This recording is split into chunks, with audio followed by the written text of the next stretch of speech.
I wanted to move to aviation. Questions? You got questions on aviation as well? Okay. Ms Purvis-Smith or Mr Betts, on what date did the Minister first ask the Department to consider restoring the ACCC monitoring function of the domestic airline sector? Senator. Senator, the discussions happened at ministerial level. Between the Treasurer and Minister King. So we can go through our interactions. Yes, I would appreciate when you and Treasury had a chat. It started on the 12th of October. Yeah.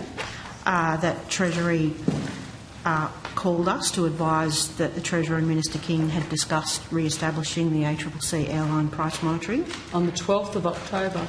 Yes. Yep. On the 13th, the Department met with the Treasury to discuss the details. Yep.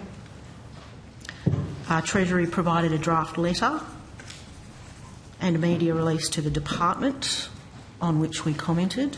Yep. So the media release was drafted when? 13th. The 13th. Excellent. And what usually when ministers make announcements, they ask for an announcement brief. Would you provide the minister with an announcement brief? We provided the draft letter and media release to our office at the same time as it was provided to the Treasurer's office. Right, so same time, same bat time. Okay. And when did the Treasurer and the Minister jointly announce this change? So the Treasurer. So this was a letter. So it was a letter sent to the Prime Minister, jointly signed by the Treasurer and Minister King. Yep. Asking that this ACCC monitoring be reinstated. Yep. That's correct. And when did the Prime Minister agree that that was all okay? Senator Stephanie Werner, First Assistant Secretary, Domestic Aviation and Reform Division. I don't have any information as to when the Prime Minister made a decision. The decision to resume the ACCC monitoring was announced on the 18th of October. On the 18th, 5 days later. Okay.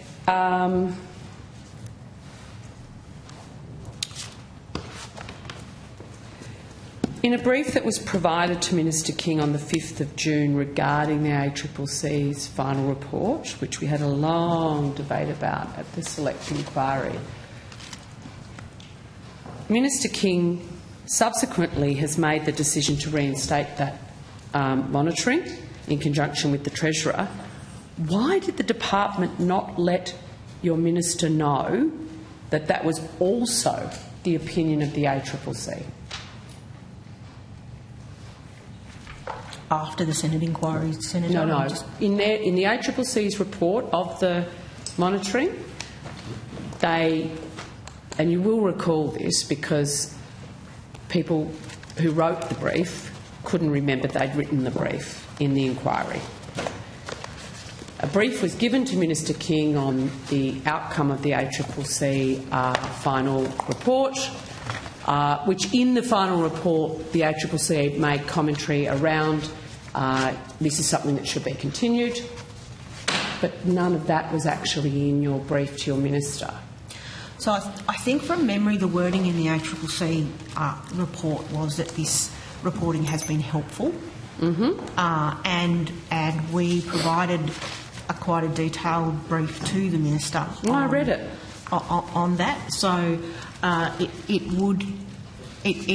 we provided that briefing, and the ACCC, a decision had been made previously not to continue the ACCC monitoring. So were there no discussions on the 5th of September on or around? Sorry, I'm just getting other... Okay, yes, got it. Just in terms of the decision to the minister-to-minister conversations that happened prior to the 12th of October, Is that the first the department knew that your minister was considering reinstating the ACCC monitoring? Yes, Senator. So there was nothing else that was, and that was a call or an email from the minister's office to the department, or it was something that came via Treasury? We were called by Treasury, Senator. So you were called by Treasury. Okay. And your minister was very happy with that, I'm assuming? Minister King was happy to reinstate it. I want to go to the Moorabbin Airport issue, master plan.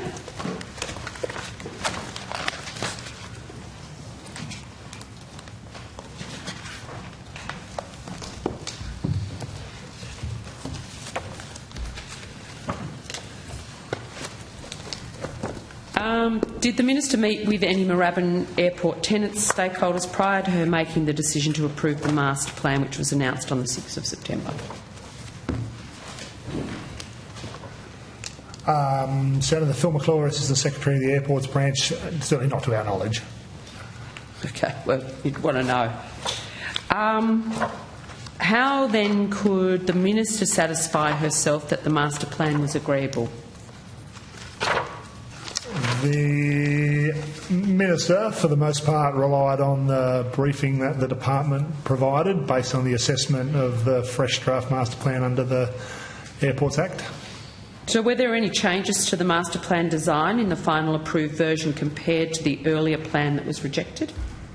Yes, there was significant change to the aviation precincts and the types of development that would be permitted in those aviation precincts, and also there was a controversial issue around a fence in one of the zones, which was assured, and in the master plan says it will stay in place. So through the fresh draft master plan, there was much more certainty around maintaining the aviation precinct as it was.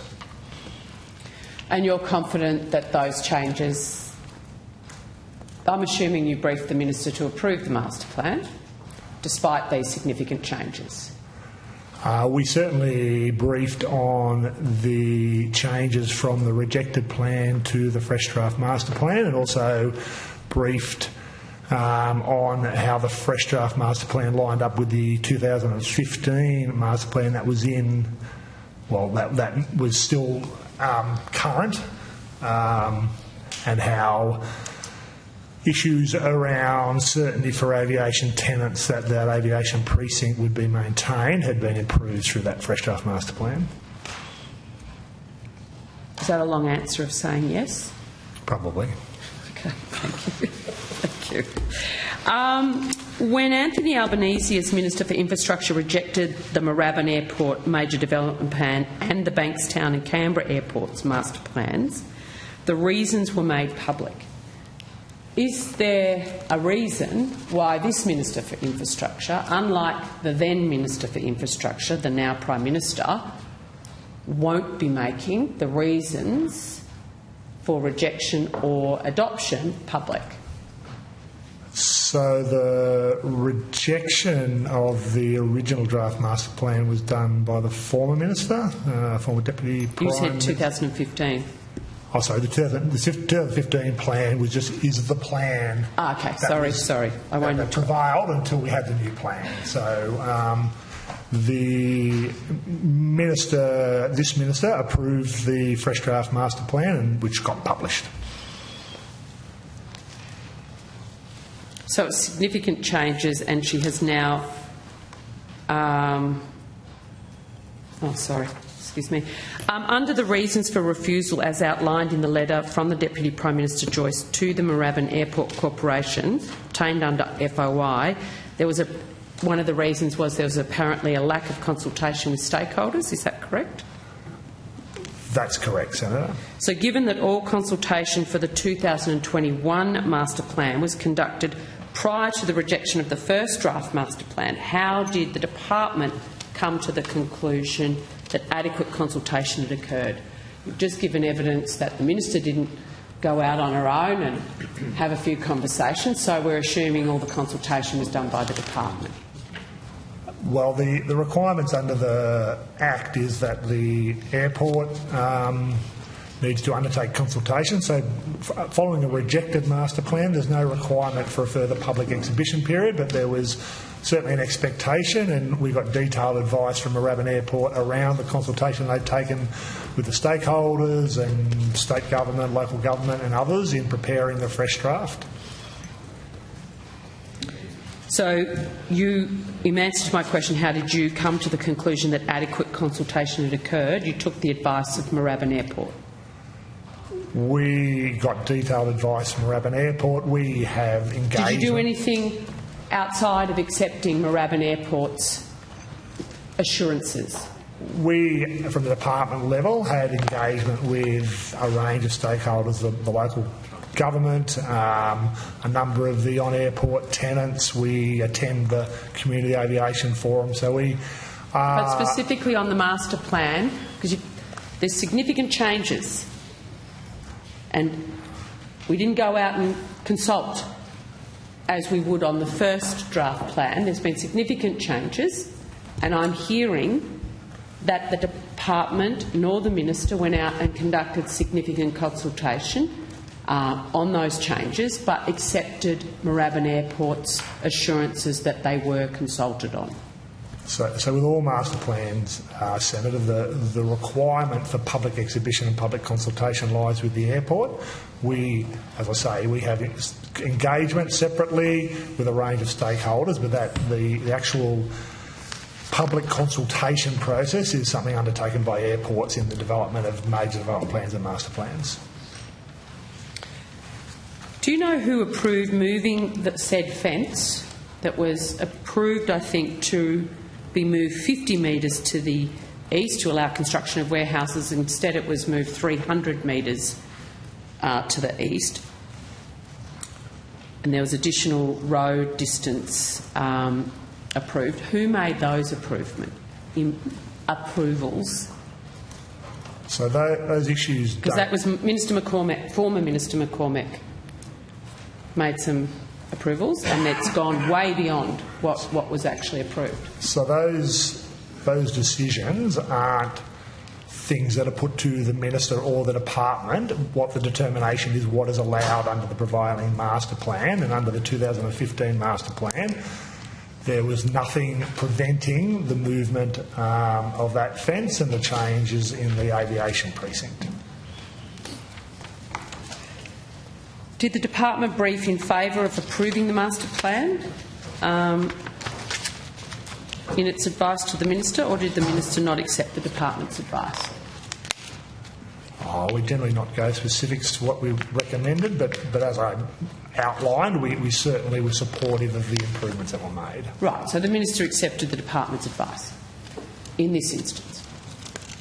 Yes. Okay, I'll take that as a yes. I just want to go to repatriation flights for Australians trapped in Israel. Can the department advise what airlines have repatriated Australians out of Israel in recent weeks? Yes. Senator Richard Wood, First Assistant Secretary, International Aviation Technology and Services.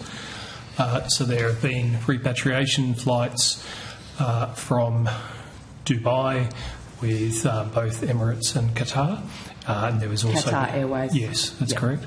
And also a flight via Qantas from Tel Aviv to London, a further flight from London to Australia, and there has also been a flight by a number of flights out of Israel by the ADF and some commercial flights. Just when you say commercial flights, you mean in the course of regular aviation? There have been charter flights from Israel to other locations, a small number of those that we haven't been involved in. Okay. Can you please give me the dates and passenger numbers on each flight, please?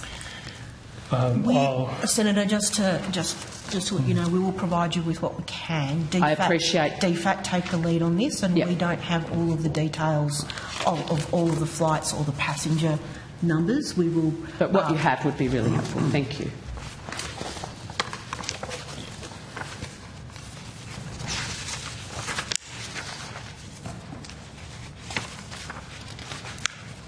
just finding my notes, Senator. And I think just to add to... It's all right, I'll ask the Assistant Minister. While you find your notes, Yep, I found them now, Senator. Okay, I'll write in front. There was a Emirates flight arriving in Sydney on Sunday, the 20th of October, which we have 44. The advice I have that it had 44 passengers on board, but that was to be confirmed. Now, Emirates, flying from Dubai. Sorry. Into Sydney. Yep. On Tuesday the 17th, from Dubai World Airport in the UAE, with an indicative passenger load of 252. That was a Qantas flight. Mm-hmm. And that was into Sydney? That's correct. Yep. A further flight from London. Oh, sorry, that's the. And you said there was a Qatar one. There is a Qatar flight. So that's what I was looking for. Sorry, it's on the next page of my notes. Yeah, Qatar flight arriving into Sydney on the 17th of October, again from Dubai. Yep. 222 was the estimated number of passengers on board. Now, just to clarify that, because these are non-scheduled flights, we don't have to approve those flights in advance, so we don't necessarily have the full details of those. Yep. Airlines are required to, who are doing these sync one-off flights, have to report within 14 days, although in these instances the airlines have provided us advice in advance. So I've only got then 3 flights, a Qatar Airways, a Qantas and an Emirates. Is that correct? Qantas, I believe, have done 2 flights, Senator. So Dubai to Sydney and also from London to Dubai. So that's it. Let's just clarify. Is the Dubai London Sydney one batch? Can I call them a batch? Sorry, Senator, I'm just going through my notes. So there was a Qantas flight that went from London to Dubai to Sydney. Gotcha. And the further flight from Qantas was a flight from Tel Aviv to London, leaving Tel Aviv on the 14th of October with estimated 237 passengers on board. Okay. People on board, I should And then was there a London-Sydney? Yes, so there was one Qantas from Tel Aviv to London. Yep. Another flight which went London, Dubai, Sydney. So had passengers both from London and then picked up more passengers in Dubai. Okay, so 237 out of Israel into London. Then we took those, I'm assuming, most of that passenger list into Dubai. And then 104 is the number that I have, so a number, about half that number, obviously. So 104 went from London, Dubai, Sydney? That's correct. Right. 104, to clarify, 104 went on the leg from London to Dubai. Yep. From Dubai to Sydney, 252. Got it. One would assume that all or most of those 104 from stayed on board. Don't get off at Dubai. You wouldn't have thought so. Yeah. 100%. Okay. What briefings did the department provide Minister King in the last 3 weeks around the airlines available to assist with repatriation? So, Senator, this because this is led by DFAT, the Minister worked with the Minister for Foreign Affairs and Trade, Minister Wong, and called the airlines. We know that the Minister called Qantas and Virgin, asking whether they or their international partners could assist in the efforts to repatriate Australians looking to leave Israel. We understand that the Minister's office also kept in close contact with the airlines and also with Minister Wong's office. Yep. We kept in contact because things were moving so quickly. We kept in contact with DFAT in a real-time basis and then kept in contact with the Minister's office as things were moving quickly. DFAT had the lead in the sense that DFAT do the procurement arrangements with the airlines.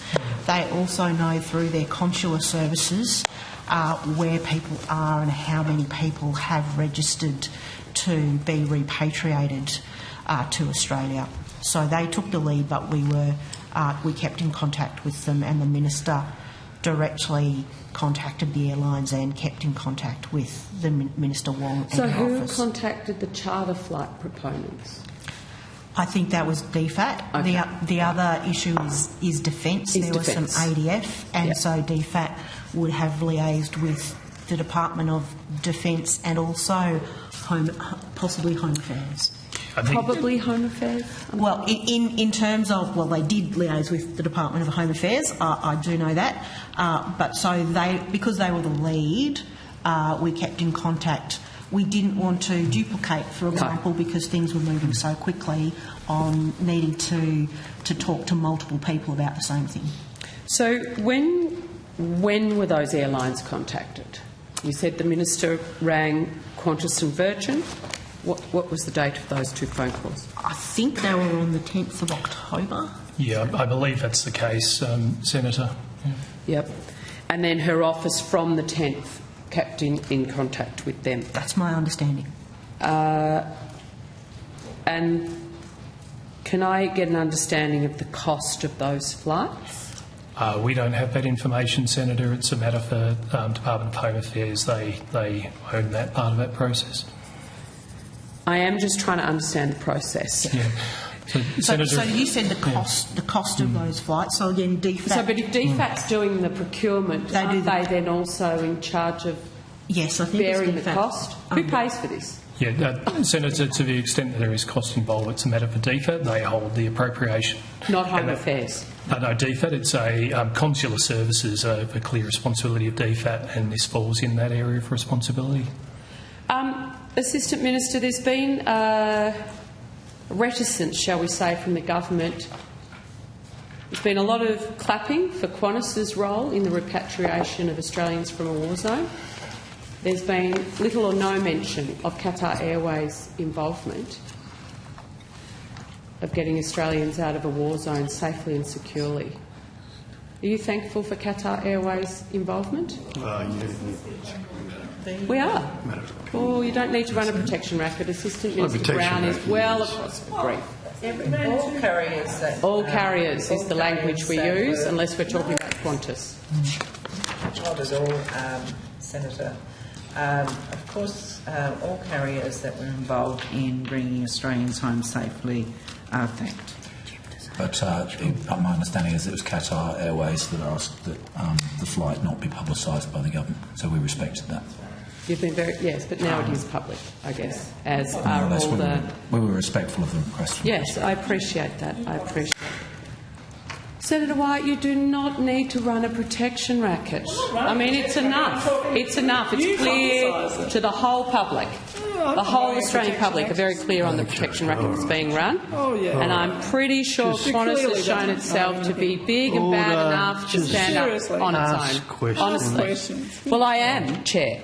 But I keep getting interrupted. You don't keep getting... There was one in this back there. So let the Hansard reflect. You have Senator White's significant Senator McKenzie, you have the call. Will you just ask the questions, please?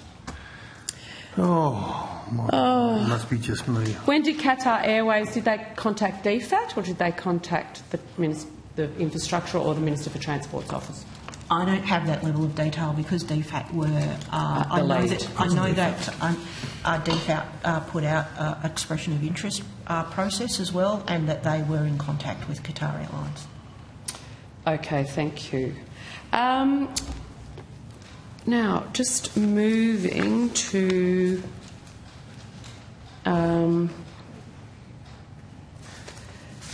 the Sydney Airport Demand Management Act. What are the grounds on which freight-carrying aircraft can gain a dispensation to fly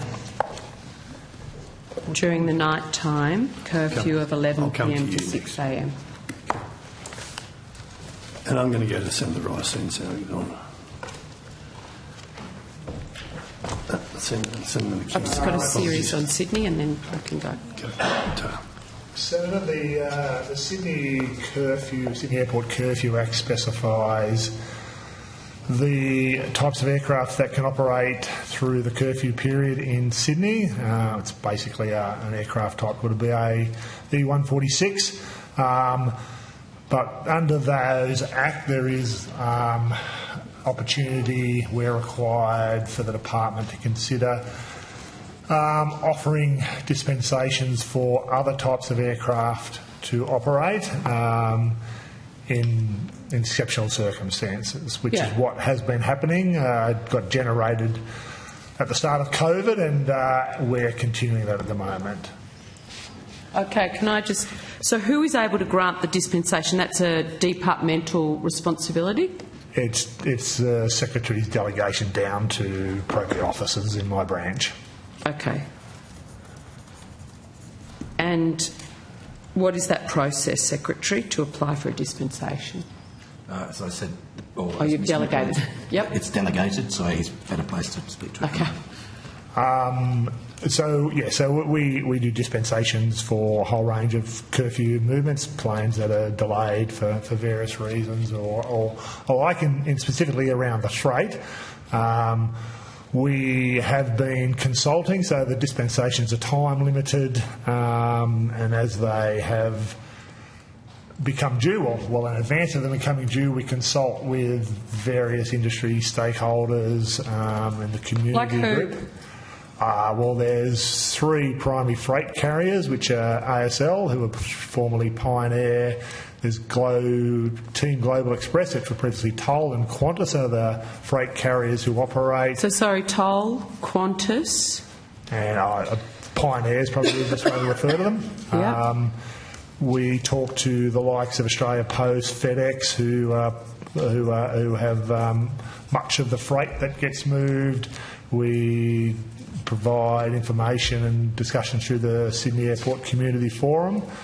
So you have consulted with community around these dispensations? Is this done on an individual dispensation? So the freight movements we've been doing on a time-limited period. What's the time? The last dispensation we provided was for 12 months, basically from the middle of this year through to the middle of next year. So July 23 to July 24? 1st or 2nd of July through until that period next year.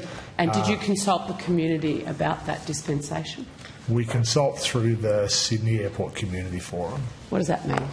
Well, that's the... Well, we've had airports that have not behaved well, as we've discussed in this committee for years, around the level of community consultation. So what does it mean we consult through the Sydney Airport? So not the airport, the community forum, which is the designated community group for Sydney Airport. So does the department send somebody, or do you rely on someone else to do the consultation? We send information out to so that forum is made up of a number of community members, but then federal representatives from electorates that are around Sydney Airport. The community members, local councils? So local government, state government, federal government, and some designated community members. Right. And they get a pamphlet from you?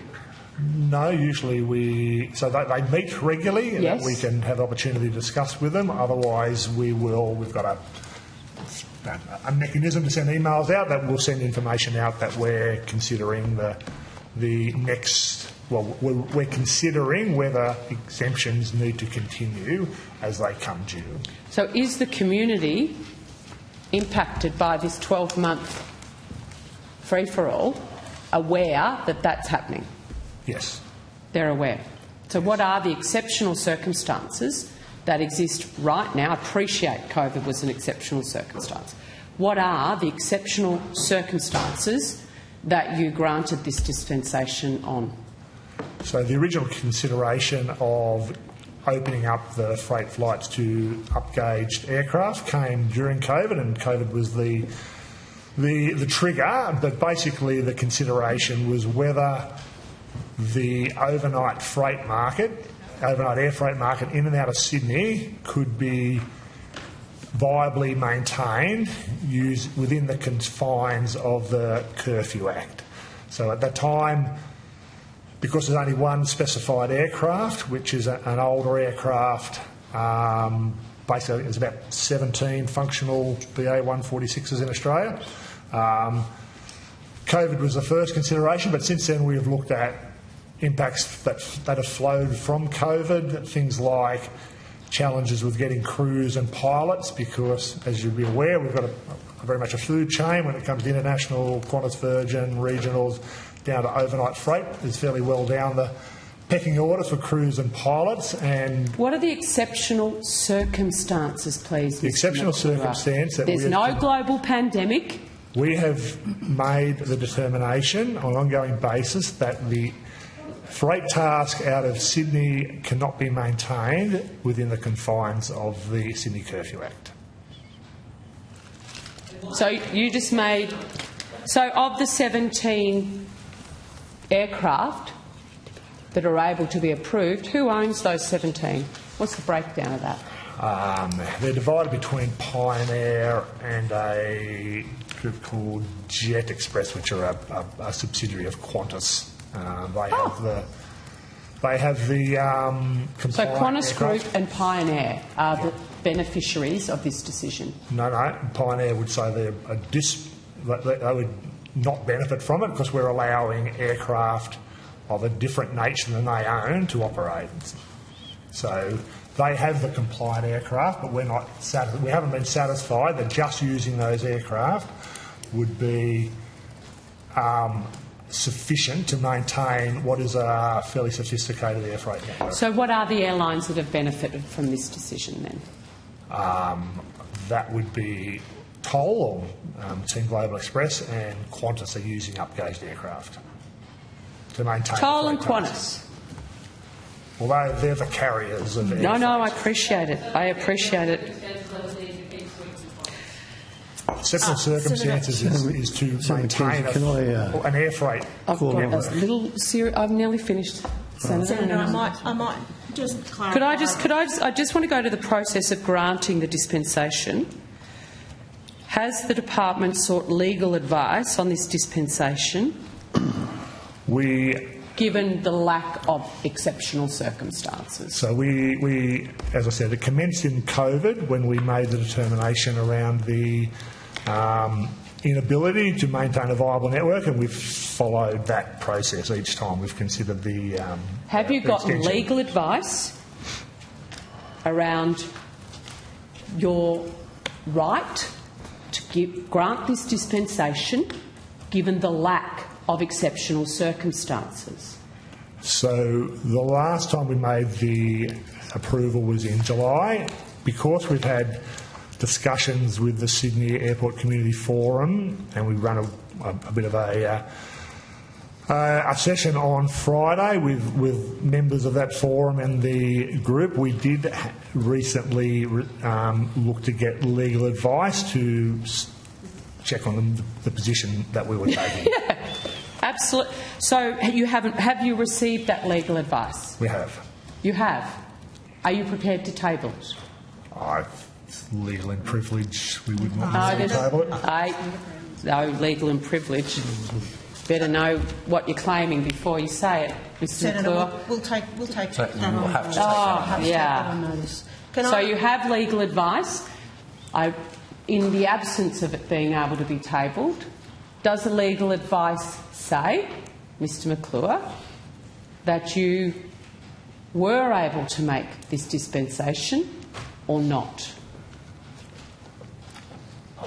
It's more difficult than that. It's not a binary decision as that. Well, it's a binary decision to grant a dispensation or not. I understand. That is right. I would also like to clarify that one of the issues that Mr. McClure went through was, in terms of the exceptional circumstances, was the age of the BAE 146 aircraft. No, I appreciate that. If we can't crew the BAE 146 aircraft, we cannot maintain the freight. Which is why it beggars belief that the department hasn't recommended to the minister that she, review and change the Act so it's more functional, rather than dispensations that may or may not be legal. So I want to understand how often are the flights that you've approved, Mr McClure?